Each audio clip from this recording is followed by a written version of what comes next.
Praise the Lord. Hallelujah. Hallelujah.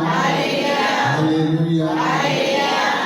പ്രിയ സഹോദരങ്ങളെ, ഇന്ന് നമ്മൾ പരിശുദ്ധ അമ്മയുടെ സ്വർഗാരോപണ തിരുനാൾ ആഘോഷിക്കുകയും നമ്മുടെ ഇൻഡിപെൻഡൻസ് ഡേ 78 വർഷമായി നമുക്ക് സ്വാതന്ത്ര്യം ലഭിച്ചിട്ട് അതിൻ്റെ ഓർമ്മ നമ്മൾ പുതുക്കുകയും ചെയ്യുകയാണ്.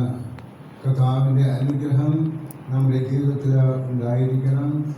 സ്വതന്ത്ര ഭാരതം കർത്താവിൻ്റെ ഹിതപ്രകാരമുള്ള ഒരു രാജ്യം ആയിരിക്കണം ഇന്ത്യ രാജ്യം. നമ്മൾ ഭരണാധികാരികൾക്ക് വേണ്ടി പ്രാർത്ഥിക്കുന്നു. അതോടൊപ്പം നമ്മുടെ ജീവിതത്തിലേക്ക് കടന്നു വരുന്ന പ്രധാനപ്പെട്ട വ്യക്തികൾക്ക് വേണ്ടിയിട്ട് പ്രാർത്ഥിക്കുന്നു. ഇന്ത്യയിലെ എല്ലാ ജനങ്ങൾക്കും വേണ്ടിയിട്ട് പ്രാർത്ഥിക്കുന്നു.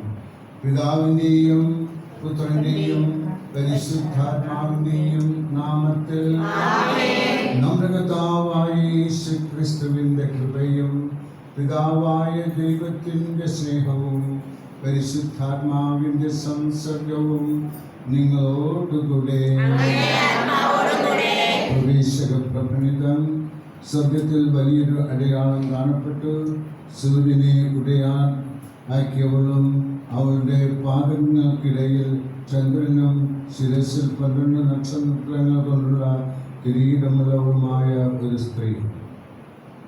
അത് നമുക്കറിയാം പരിശുദ്ധ അമ്മയാണ് എന്ന്.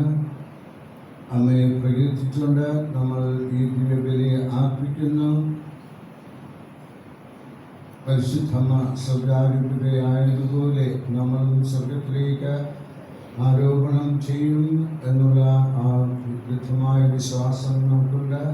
ആ വിശ്വാസമാണ് നമ്മളെ നല്ലൊരു ജീവിതത്തിലേക്ക് കടത്തിക്കൊണ്ടുവരുന്നത്. നമുക്കും സ്വർഗത്തിലേക്ക് പോകണം എന്നുള്ള ആ വലിയ ആഗ്രഹം നമ്മൾ നിലനിർത്തിക്കൊണ്ടുപോവുകയാണ്. നമ്മുടെ പാപങ്ങളെക്കുറിച്ച് ഓർത്തുകൊണ്ട് കർത്താവിനോട് മാറ്റി ചോദിക്കുന്ന സമയമാണിത്.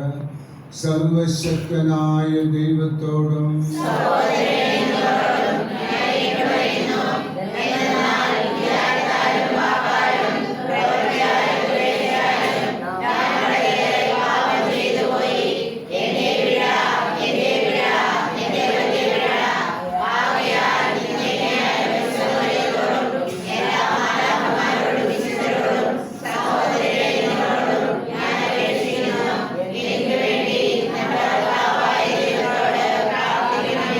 സർവശക്തനായ ദൈവം നിങ്ങളിൽ കനിഞ്ഞ് പാപങ്ങൾ പുറത്ത് നിങ്ങളെ നിത്യ ജീവിതത്തിലേക്ക് നയിക്കുമാറാകട്ടെ.